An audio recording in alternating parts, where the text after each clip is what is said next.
예레미야 33장 우리 1절에서 3절에 있는 말씀 우리 함께 읽도록 합니다.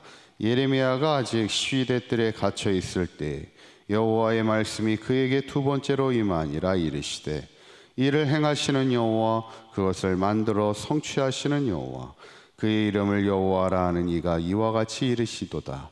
너는 내게 부르짖으라. 내가 내게 응답하겠고 내가 알지 못하는 크고 은밀한 일을 내게 보이리라. 아멘. 우리가 지난 시간에 이제 하나님이 예레미야에게 아나돗의 밭을 사라 이렇게 말씀하셨죠.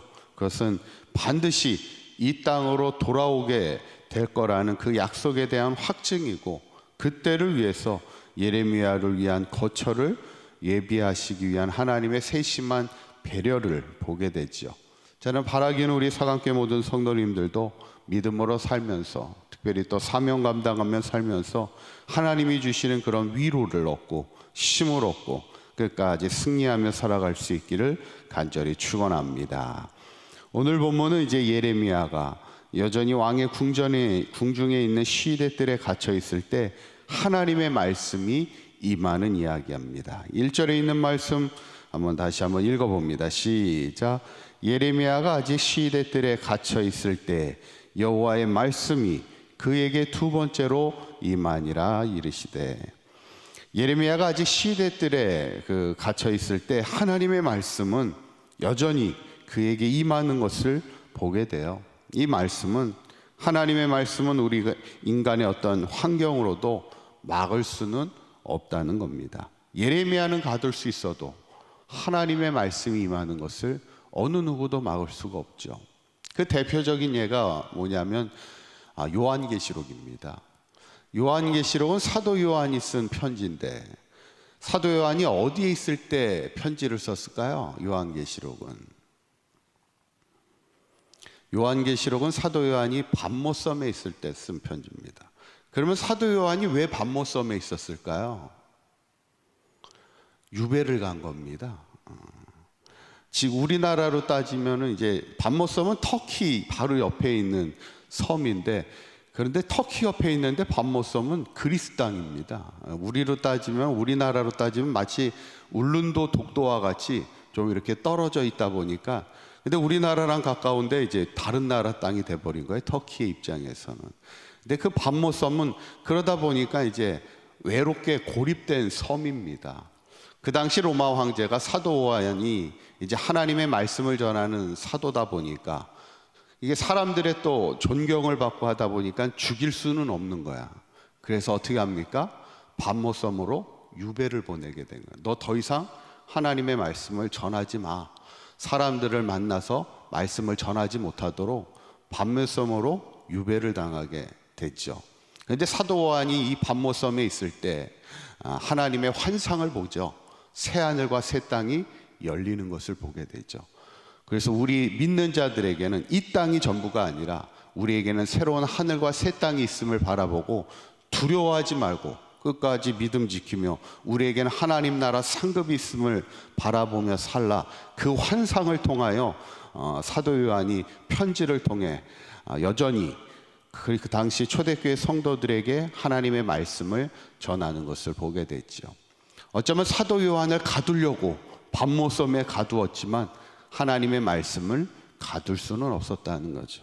오늘 예레미야도 마찬가지입니다. 시대들에 갇혀 있지만 하나님의 말씀을 가둘 수는 없었고 막을 수도 없었죠. 그러면 오늘 하나님이 예레미야에게 어떤 말씀을 주셨는가? 2절에 있는 말씀 한번 읽어보도록 합니다. 시작. 이를 행하시는 여호와, 그것을 만들며 성취하시는 여호와, 그의 이름을 여호와라 하는 이가 이와 같이 이르시도다. 먼저 그 말씀하시는 하나님이 어떤 하나님이라는 거예요? 세 가지를 얘기합니다. 첫째는 이를 행하시는 여호와, 두 번째는 그것을 만드시는 여호와, 세 번째는 그것을 만들며 성취하시는 여호와 이러죠. 하나님은 지금도 우리를 위하여 일을 행하시고 그것을 만드시고 그것을 성취하시는 하나님이라는 거예요. 어떤 일을 위해서 그렇게 행하시나요? 우리의 구원을 위하여 그렇게 일하신다는 거예요. 지금 예레미야가 시위대들의 궁전의 시위대들에 갇혀 있을지라도 예레미야의 구원을 위해 지금도 하나님은 일을 행하시고 만드시고 성취하시고, 뿐만 아니라 우리가 이 땅의 신앙으로 살아가는 우리 성도들을 위해서 여전히 하나님은 일하시는 하나님이시고 그 일을 만드시는 하나님이시고 그 일을 성취하시는 하나님이심을 믿으라는 거예요. 그런데 그 하나님이 그래서 마지막 예레미야에게 주시는 말씀은 3절입니다. 한번 읽어보도록 합니다. 시작. 너는 내게 부르짖으라. 내가 내게 응답하겠고 내가 알지 못하는 크고 은밀한 일을 내게 보이리라. 아멘. 우리에게 너무나 유명한 말씀입니다. 하나님이 그 일을, 너의 구원을 위해 지금도 쉬지 않고 일하시고 그 일을 만드시고 성취하시는 하나님이신데, 그러면 너는 어떻게 하라는 거예요? 내게 부르짖으라 말씀하는 겁니다. 이 부르짖는다는 것은 일종의 절규입니다. 예를 들어서 물에 빠진 사람이 살려달라고 조용하게 말하는 사람은 아무도 없죠. 물에 빠진 사람은 절규합니다. 살려달라고. 어쩌면 오늘 하나님이 우리에게 기도의 마음을, 기도의 어떤 간절함을 주실 때 부르짖는 기도를 말씀하세요. 너는 부르짖으라는 거예요. 하나님 앞에 부르짖을 때 어떻게 하십니까? 하나님이 내게 응답하겠고 내가 알지 못하는 크고 은밀한 일을 내게 보이리라 하는 거예요. 알지 못한다는 것은 우리가 생각하지 못하고 보지 못했고 전혀 생각 기대하지 못했던 그 일들을 하나님께서 놀랍게 행하여 주신다는 거죠. 저는 오늘 이 본문을 보면서 예레미야가 시위대들에 여전히 갇혀 있을 그때 얼마나 두렵습니까? 사실은 왕의 궁전에 옥에 갇혀 있는 겁니다. 어떻게 보면 왕의 말 한마디면 예레미야는 죽음을 당할 수도 있는 그런 상황입니다. 그런데 감옥에 갇혀 있는 그때 하나님이 예레미야에게 말씀하는 거예요. 내가 누구냐? 너의 구원을 위하여 지금도 행하시는 하나님이고 그것을 만드시는 하나님이고 그것을 성취하는 하나님이야. 너가 내게 부르짖을 때 내가 너에게 놀라운 일들을 행할 거야. 이 말씀은 결국 뭐예요? 예레미야에게 너 강하고 담대해야 돼. 두려워하지 마. 이 말씀을 지금 주시는 겁니다.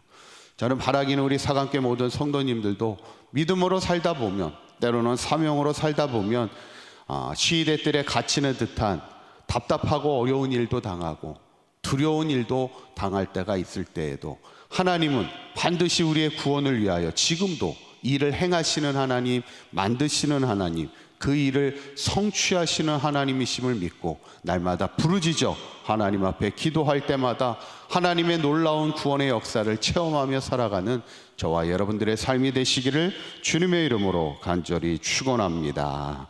기도하겠습니다. 고맙고 감사하신 하나님, 우리의 구원을 위하여 지금도 일하시며 그것을 만들며 성취하시는 이가 하나님이심을 믿습니다. 우리가 항상 깨어 하나님 앞에 부르짖어 기도하는 삶이 되게 하여 주시옵소서. 날마다 하나님의 놀라운 응답을 체험하게 하여 주시고 우리를 향한 하나님의 크고 은밀한 일을 행하시는 하나님의 구원의 역사를 체험하며 날마다 담대하게 믿음으로 승리하며 살아가는 우리 사강교회 모든 성도들의 삶이 되도록 인도하여 주시옵소서. 오늘 하루도 주님과 동행하는 복된 하루가 되게 하시고 좁은 길을 걸어갈지라도 믿음으로 기쁨으로 승리하며 살아가는 복된 하루가 되게 하여 주시옵소서. 우리 주 예수 그리스도의 이름으로 기도하옵나이다. 아멘.